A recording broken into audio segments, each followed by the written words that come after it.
प्रकाश संश्लेषण का प्रथम स्थिर यौगिक है फास्फोग्लिसरिक अम्ल। प्रकाश संश्लेषण की प्रथम स्थिर यौगिक है फास्फोग्लिसरिक अम्ल। राइजोम पादप का भूमिगत प्रारूप है तना। राइजोम पादप का भूमिगत प्रारूप है तना। दलहन के जड़ में पाए जाने वाला जीवाणु है राइजोबियम।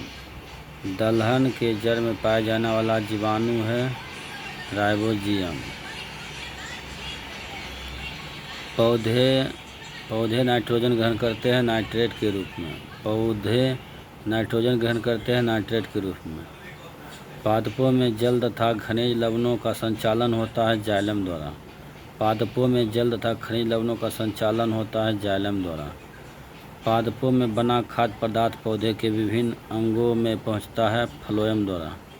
पादपों में बना खाद्य पदार्थ पौधे के विभिन्न अंगों में पहुंचता है फ्लोएम द्वारा।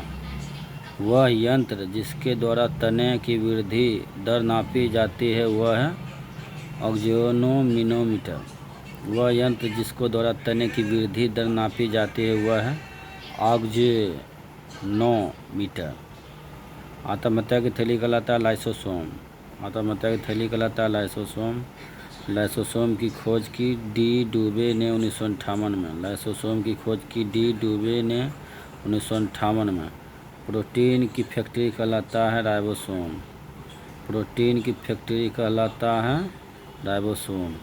प्रोटीन का संश्लेषण होता है राइबोसोम द्वारा। प्रोटीन का संश्लेषण होता है राइबोसोम द्वारा। डीएनए की खोज किया था वाटसन एवं क्रिक ने। डीएनए की खोज किया था वाटसन एवं क्रिक ने। डीएनए संश्लेषण का प्रतिपादन किया कोर्नबर्ग ने। डीएनए संश्लेषण का प्रतिपादन किया कोर्नबर्ग ने। डीएनए और आरएनए है न्यूक्लिक अम्ल। डीएनए और आरएनए है न्यूक्लिक अम्ल। डीएनए के क्रियात्मक खंड को कहते हैं जीन। डीएनए के क्रियात्मक खंड को कहते हैं जीन। डीएनए का डबल हेलिकस मॉडल को बनाया था वाटसन एवं क्रिक ने। डीएनए का डबल हेलिकस मॉडल को बनाया था वाटसन एवं क्रिक ने।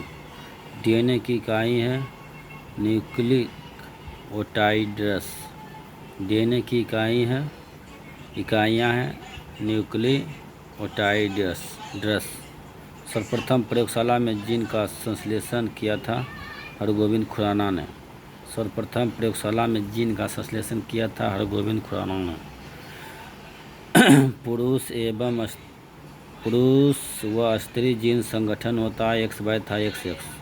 पुरुष के XY और स्त्री का XX होता है, यानी पुरुष व स्त्री जीन संगठन होता है XY तथा XX। एक लड़का पिता से क्रोमोसोम पाता है 22+22। एक लड़का पिता से क्रोमोसोम पाता है 22+22। बच्चे का लिंग निर्धारित होता है पिता के गुणसूत्र XY द्वारा। बच्चे का लिंग निर्धारित होता है पिता के गुणसूत्र XY द्वारा।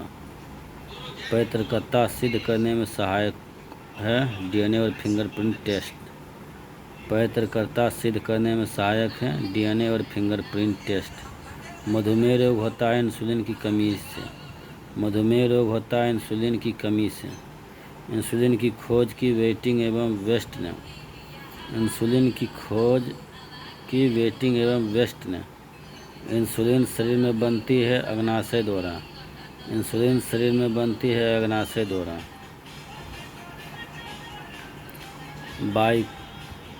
बाइक्राइटिस एक रोग है श्वास नली का।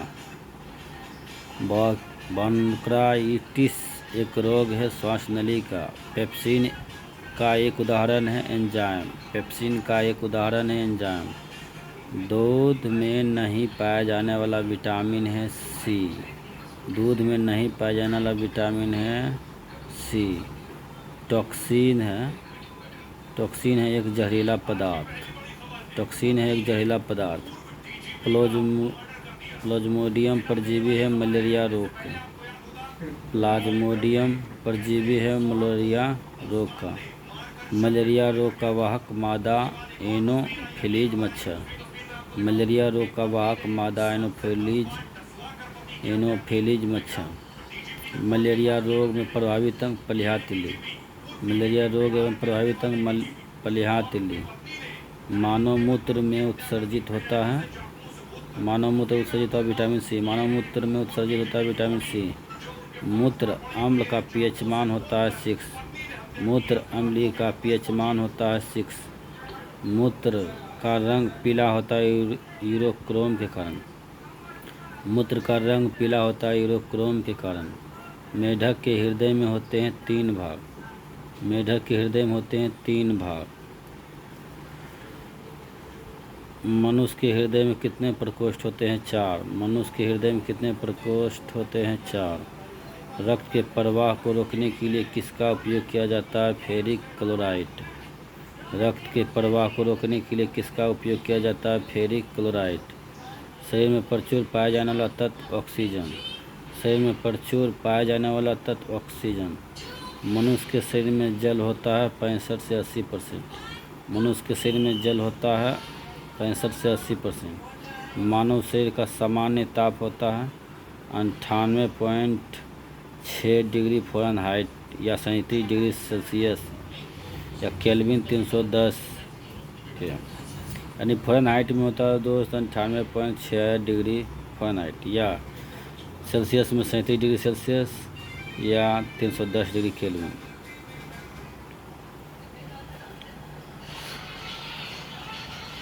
मनुष्य में मेरुदंड से कितनी जोड़ी तंत्रिका निकलती है? 31। मनुष्य में मेरुदंड से कितनी जोड़ी तंत्रिका निकलती है? 31। गुणसूत्र क्रोमोसोम की खोज वाल्डेयर ने की। गुणसूत्र क्रोमोसोम की खोज वाल्डेयर ने की। गुणसूत्र का निर्माण होता है क्रोमेटिन नामक पदार्थ से। गुणसूत्रों का निर्माण होता है क्रोमेटिन नामक पदार्थ से। मनुष्य में क्रोमोसोम की संख्या 46 यानी 23 जोड़ी होती है। मनुष्य में क्रोमोसोम की संख्या 46 यानी 23 जोड़ी होती है। जीवन की सबसे छोटी रचनात्मक एवं क्रियात्मक इकाई कोशिका है। जीवन की सबसे छोटी रचनात्मक एवं क्रियात्मक इकाई कोशिका है। सबसे छोटी जीवित कोशिका है माइकोप्लाज्मा।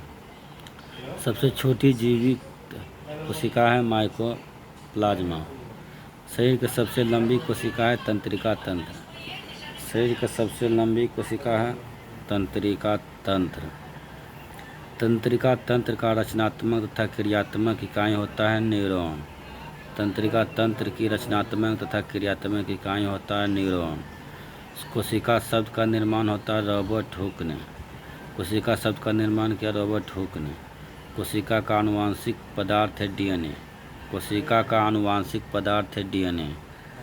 कोशिका का अध्ययन है सिटरोलॉजी।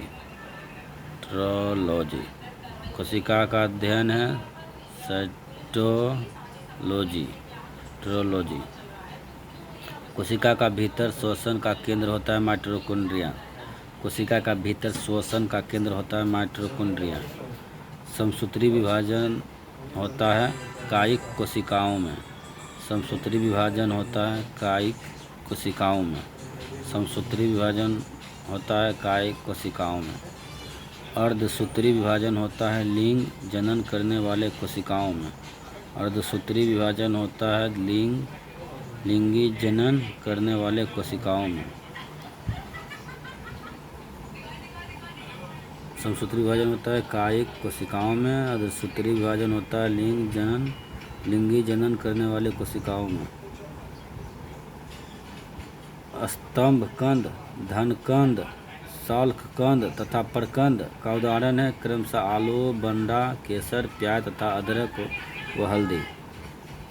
स्तंभकंद, धनकंद, शाल्ककंद तथा प्रकंद का उदाहरण है क्रमशः आलू, बंडा, केसर, प्याज तथा अदरक व हल्दी।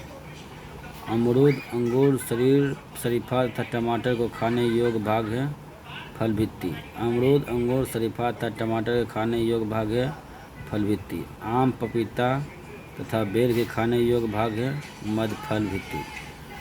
आम, पपीता तथा बेर को खाने योग्य भाग है मध्य फल भित्ति। फूलगोभी का खाने योग्य भाग है पुष्पक्रम। फूलगोभी का खाने योग्य भाग है पुष्पक्रम।